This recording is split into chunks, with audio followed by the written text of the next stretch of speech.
southwestern Manitoba, the dirty 30s were underway. Farmers were eager to supplement their income by picking up extra work, and brothers John and Ole Nestebo found such work digging wells. Their work took them to this ravine on the Henderson farm near the village of Goodlands.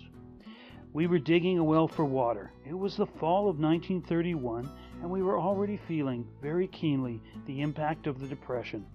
As my brother and I were silently digging, we suddenly noticed that large chunks of coal were being brought up by the auger. Immediately, we hit upon the idea of developing a small mine as a possible source of income. You see, we had had no crop for 2 years. So begins the story of Manitoba's only commercially successful coal mines. For a decade, 2 mines, each the direct result of the Nestebo brothers' discovery, provided a boost to Depression-era farm incomes and cheaper coal for consumers.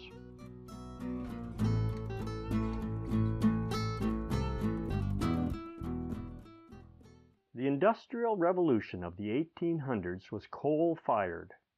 Coal heated the boilers that powered the steam engines, that did the work at flour mills like this one in Boissevain. By the 1930s, hydropower and the gasoline engine were changing all that. But coal was still important, and having a ready supply was a real boost to a local economy. John Nestebo knew this and saw opportunity in those black chunks he had uncovered.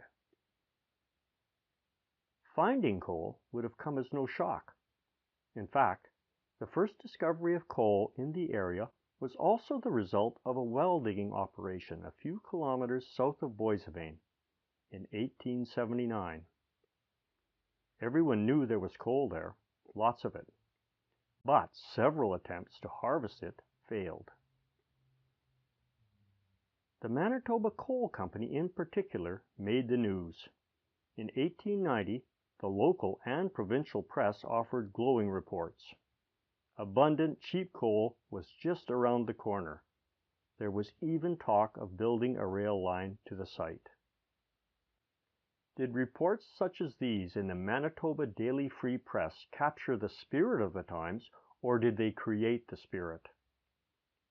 On January 10th of 1890, they reported that it was an excellent quality of lignite coal, very hard.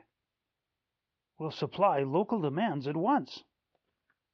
On January 29th, their reporter visited the site and under the headline, "Our Black Diamonds," filed a report that was subheaded, "Mines of Manitoba Coal Company in operation.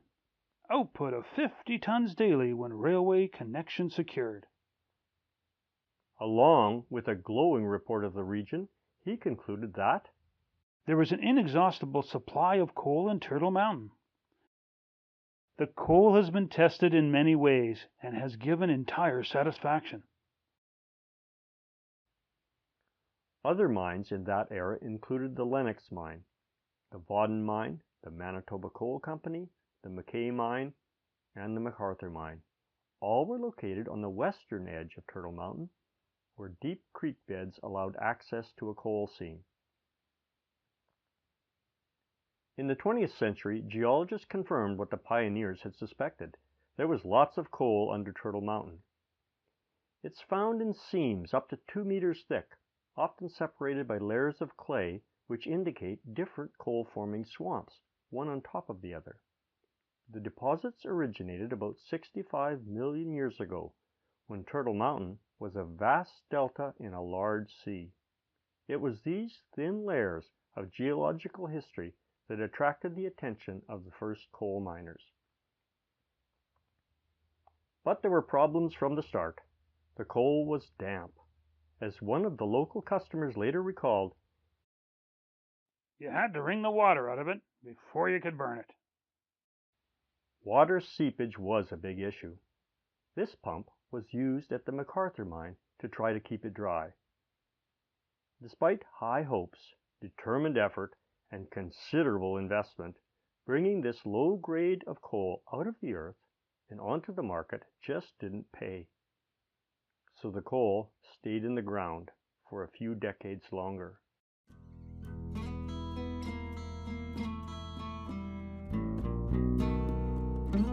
The Depression changed everything.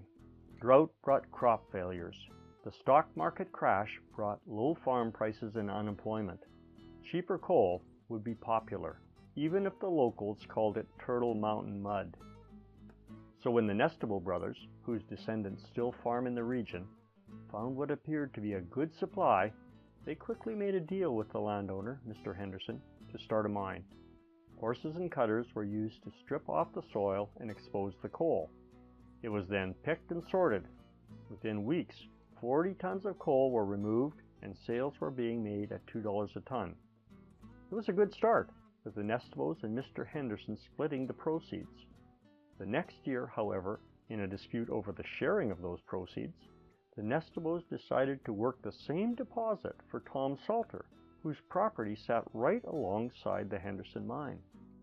Just on the other side of the trees was the Kane or the Henderson mine. The Nestables worked on the other side of the fence initially and then had an argument and over royalties, and then came on this side to the Salter farm. So we had the Nestable operation working here full-fledged, and just on the other side of the trees was another fully occupied and operational mine that ran for 10 years. George Kane took over the operation on the Henderson property, and thus, for several years, two side-by-side mines produced coal and provided jobs for the community. The Nestable Salter mine operated during the winter from 1933 until 1938. After strip mining procedures had taken out the most accessible seam, two drift mines were tunneled into the west bank of the ravine, where they encountered two good seams of coal. This photo appears to be one of the early Nestable drifts on the Henderson site. Eventually, a vertical shaft was sunk to 9.1 meters, with 3 tunnels reaching the seams. Okay, this is the main shaft of the Nestable mine, and there'd be tracks leading down into the main shaft.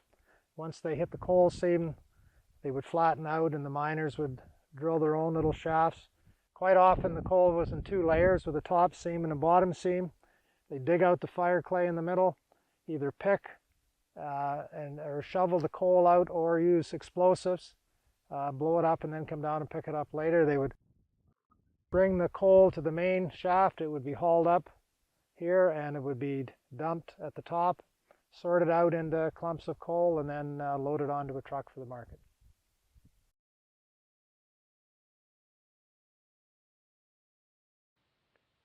This overview shows the early stages of the Nestable operation.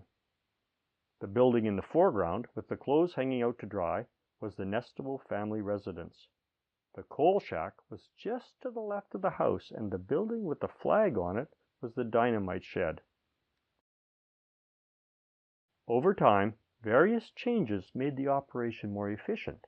For example, a closed-in coal storage building with a tramway leading from the main shaft replaced the simple loading platform.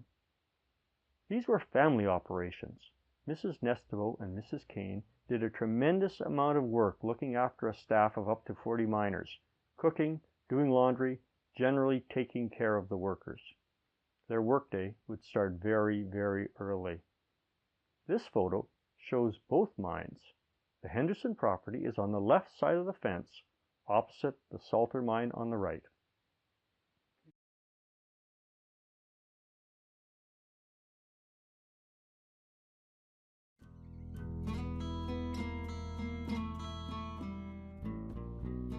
These miners are gathered near an entrance to a drift mine. Often, miners worked in pairs. The main shaft was probably high enough to walk upright, but when you got to your own side shaft, it was only about 4 feet high. The miners worked a good part of their day in a crouched position or on their knees, with water dripping all around them. So that was the barracks for the men, and you can imagine them coming up the shaft where it was fairly warm and often humid with water dripping, and running outside in 35 below zero and making a beeline over there for their bunks to get warm and to dry out. One of the miners, Bob McGee, told me that He said when you came out of the mine, he says you ran like hell because you knew your pants were going to freeze. And by the time he got to the bunkhouses, they were quite often frozen stiff, and you just have to hang them up and dry them. Coal was carried out in homemade cars using old binder wheels. The tracks were made of 2x4 timbers. Nothing was purchased. It was prairie farmers learning to be miners. The cars were pulled up onto the loading ramp for distribution. A steam engine provided power for the lights in the pump. It was also hooked up to a circular saw for cutting timbers from Turtle Mountain to shore up the shaft and used to pull cars out. Looking back, it seems remarkable that there were few major injuries. The work was demanding. The tunnels were cramped and hastily built, and of course, there was the regular use of dynamite. A few minor cave-ins occurred, but there was only one serious mishap when a runaway car resulted in a broken leg.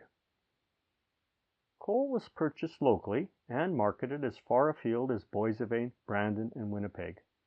The Monarch Lumber Company, which also handled coal from out-of-province producers, decided to assist the local operators by accepting their competing product. George Kane's advertisement in several issues of the January 1934 Deloraine Times went beyond mere promotion. It highlighted the advantages of buying local. It pointed out that the lower price he offered was causing a general lowering of prices and reminded consumers of the local employment provided by the mines and related businesses.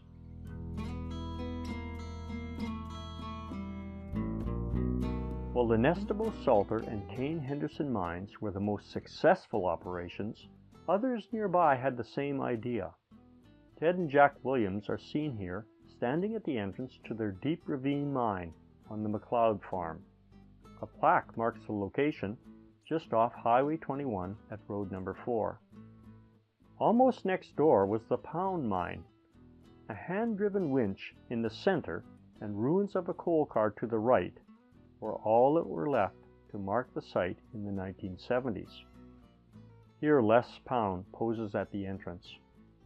The Deloraine Coal Company also operated for just a few years at this site.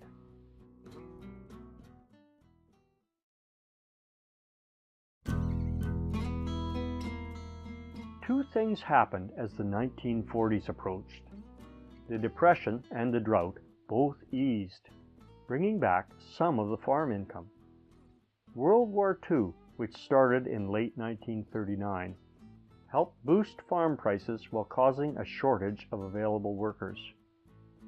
Just as depressed agricultural conditions started the coal rush, a long-awaited return to agricultural prosperity sealed its fate.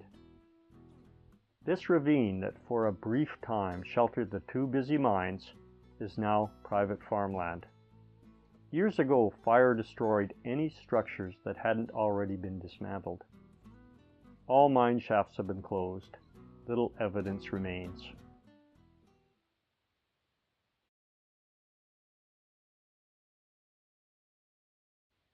Times change. The prairie farmer and the small-town family no longer have much use for coal. Cleaner, more efficient, and more readily available sources of heat have come along. For decades, various pieces of mining equipment sat isolated and almost forgotten in farm fields. Almost forgotten, but not quite. Thanks to the efforts of A.D. Dirksen, who in 1970 wrote the saga of Turtle Mountain Coal, the story was revived. Then again in 1992, local educator Bob Caldwell contributed his article, Manitoba's Coal Rush, to the journal Manitoba History. Thanks to their efforts, we have a good record of an episode of local history that could well have been swept away by time. Visitors to the region might happen upon the heritage display in Deloraine Park that includes a restored version of one of the homemade coal cars found at the site of the Hainsworth mine. In Winnipeg, the Manitoba Museum features a display that includes a reconstructed coal car from the Salter mine.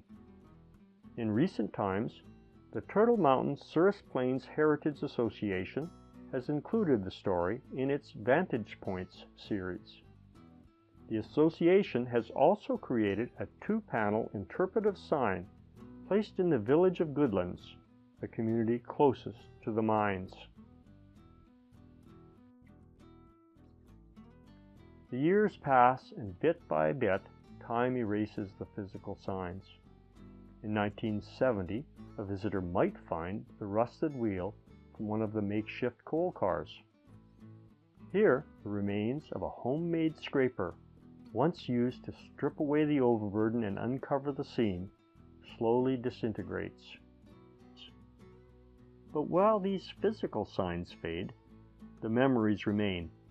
Those old enough to remember the days of the coal mines do so with a sense of pride and appreciation.